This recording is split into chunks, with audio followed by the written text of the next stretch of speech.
जय माँ काली मित्रों, आपका मेरे चैनल माँ काली माँ दुर्गा शक्ति संवाद में स्वागत है। मित्रों, अगर आप मेरे चैनल पर नए हैं तो मेरे चैनल को सब्सक्राइब कीजिए, लाइक कीजिए, शेयर कीजिए। साथ ही नोटिफिकेशन बेल को भी प्रेस कीजिए, जिससे मेरी आने वाली वीडियोस का नोटिफिकेशन आपको तुरंत मिल जाए। मित्रों, आज का जो विषय है वो विषय ये है, आप सभी जानते हैं कि चैत्र नवरात्र संपूर्ण होने वाले हैं। तो ऐसी परिस्थिति में जो साधना आप करते हैं, जो भी पूजा करते हैं, तो सभी व्यक्ति ये चाहते हैं कि हम ये पता करें कि क्या हमारी पूजा माँ भगवती ने स्वीकार की है या नहीं की है, या हमें जो पूजा माँ भगवती द्वारा करवाई गई है वो पूर्ण हुई है या नहीं हुई है। तो कुछ ऐसे संकेत माँ भगवती आपको देती है जिसके द्वारा आप जान सकते हैं कि हमारी पूजा स्वीकार हुई है या नहीं हुई है। तो ऐसे कुछ संकेत मैं आपको बताऊंगी जिससे आप स्वयं पता कर सकते हैं कि आपकी पूजा माँ भगवती ने स्वीकार की है। देखिए मित्रों, सबसे पहले तो जो पूजा की जाती है वो पूर्ण निष्ठा भाव के द्वारा की जानी चाहिए। अगर हमारी निष्ठा में कहीं कमी रहती है तो वहीं पर जाकर हम फेल हो जाते हैं और हमारी पूजा माँ भगवती द्वारा स्वीकार नहीं की जाती है।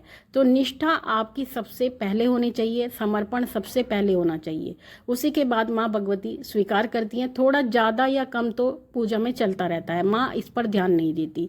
लेकिन अगर माँ कुछ देखती है तो केवल आपके भाव को देखती है। तो उसी भाव के द्वारा अगर आप पूजा करते हैं तो माँ माई उसको स्वीकार करती हैं और आपको संकेत भी देती हैं।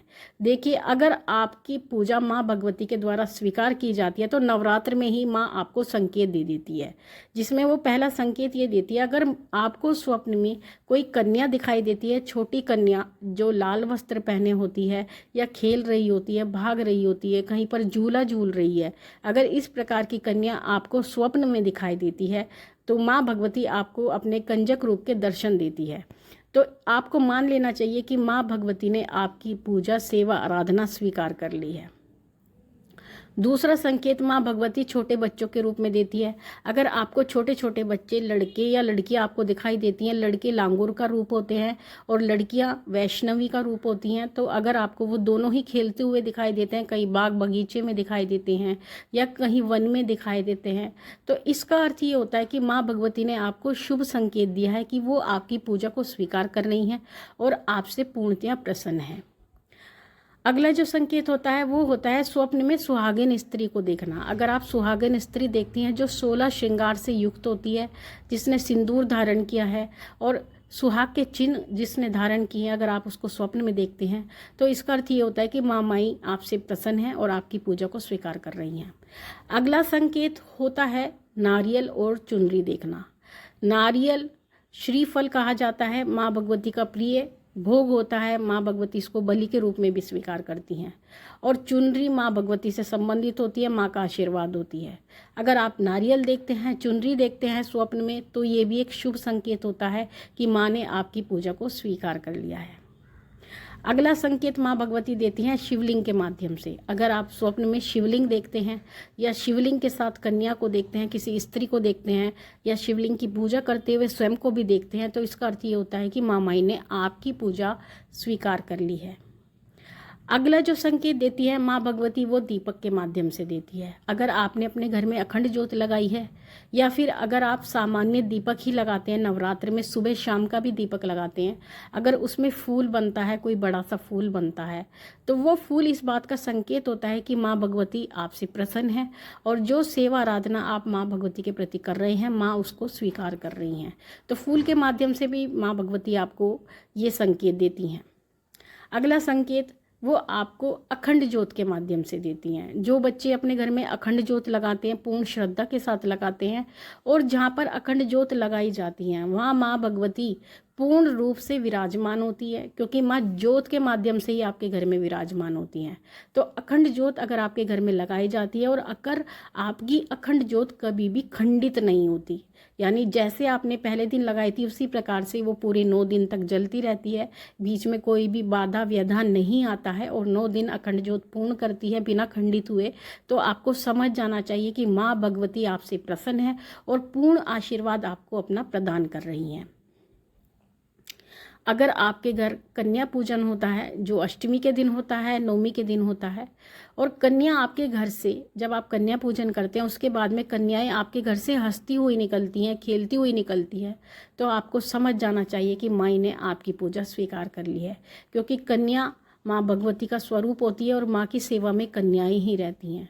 तो कन्या जब प्रसन्न होकर आपके घर से निकलती हैं तो ये भी संकेत है कि माई ने आपकी सेवा स्वीकार कर ली है।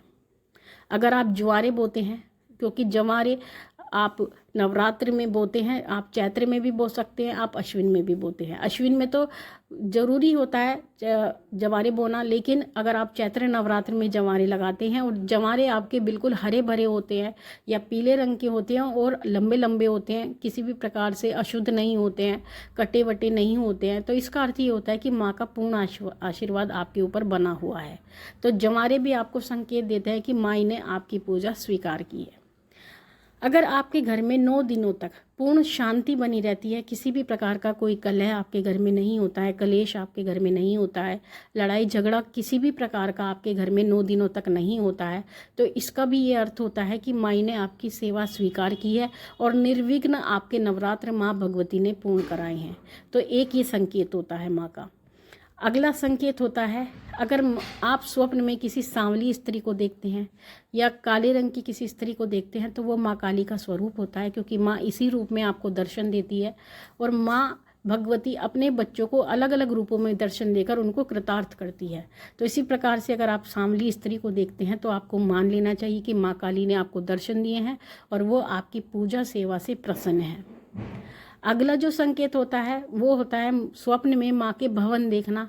अगर स्वप्न में आप देखते हैं कि माँ भगवती के भवन में आप जा रहे हैं, वहाँ पर पूजा कर रहे हैं, वहाँ पर सेवा आराधना कर रहे हैं, आप कोई भी कार्य कर रहे हो, जोत जगा रहे हो, वहाँ पर सफाई का कार्य कर रहे हैं, अगर इस प्रकार का अगर आप स्वप्न देखते हैं नवरात्र में तो आपको समझ जाना चाहिए कि माँ ने आपकी सेवा स्वीकार कर ली है। अगला जो संकेत आता है वो आता है, अगर नवरात्र में माँ भगवती का प्रसाद आपके घर आता है, वो कोई भी प्रसाद हो सकता है, मिठाई का भी हो सकता है, हलवे का भी हो सकता है, या किसी भी भोज्य पदार्थ का प्रसाद अगर आपके घर में माँ भगवती नवरात्र में भेजती हैं तो ये भी एक शुभ संकेत होता है जो माँ के द्वारा आपको दिया जाता है। तो आपको समझ जाना चाहिए कि माँ ने आपकी सेवा स्वीकार कर ली है। अब अगला जो संकेत है वो ये है, अगर आपको माँ दुर्गा या माँ काली स्वप्न में साक्षात रूप से दर्शन देती है। देखिए, माँ भगवती सबको दर्शन नहीं देती, कुछ ही ऐसे व्यक्ति होते हैं जिनको माँ भगवती दर्शन देती हैं। अगर माँ दुर्गा और माँ काली ही आपको दर्शन देती हैं या दोनों में से एक भी आपको दर्शन देती है तो इसका अर्थ यह है कि माँ भगवती आपसे प्रसन्न है। अगला जो संकेत है वो नारियल के द्वारा माँ भगवती आपको देती हैं। जब आप नारियल कलश पर स्थापित करते हैं तो उस नारियल के माध्यम से भी माँ भगवती आपको संकेत देती हैं। अगर कलश पर बैठा हुआ नारियल आपका चटक जाता है, कुछ लोग घबरा जाते हैं नारियल के चटक जाने से, लेकिन आपको घबराना नहीं चाहिए।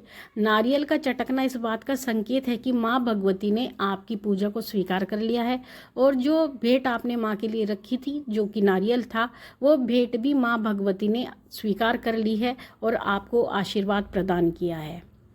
ये एक संकेत हुआ। अगला संकेत, अगर आपका नारियल खराब निकलता है, जैसा आप सभी जानते हैं कि नवरात्र के बाद में नारियल को उठाया जाता है और उसको फोड़ा जाता है, और फोड़ने के बाद में अगर आपका नारियल खराब निकलता है तो भी शुभ संकेत माना जाता है कि जो आपके घर की नकारात्मकताएं थी वो माँ भगवती ने उस नारियल के माध्यम से दूर कर दी हैं और वो नारियल इसी कारण से ख़राब निकला है। लेकिन कुछ लोग उसको देखकर घबरा जाते हैं, चिंतित हो जाते हैं, तो चिंतित होने की कोई आवश्यकता नहीं है। माई ने आपके कष्ट दूर किए हैं, संकट आपके दूर किए हैं।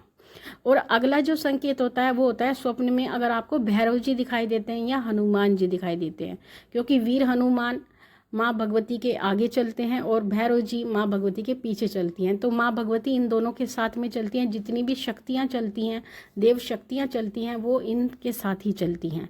तो अगर इन दोनों में से भी अगर आपके कोई भी दर्शन आपको इनके होते हैं तो वो माँ भगवती के द्वारा ही कराए जाते हैं। तो इन दोनों के दर्शन करना भी इस बात का संकेत है कि आपके नवरात्र अच्छे गए हैं और माँ की पूर्ण कृपा आपको प्राप्त हुई है। तो मित्रों, ये थी जानकारी आप सभी के लिए। माँ भगवती से यही प्रार्थना करते हैं कि वो आपके भंडारे भरती रहे, आपकी सभी मनोकामनाओं को पूर्ण करती रहे। आपसे फिर मिलते हैं अपनी अगली वीडियो में। तब तक के लिए जय महाकाली, जय महाकाल।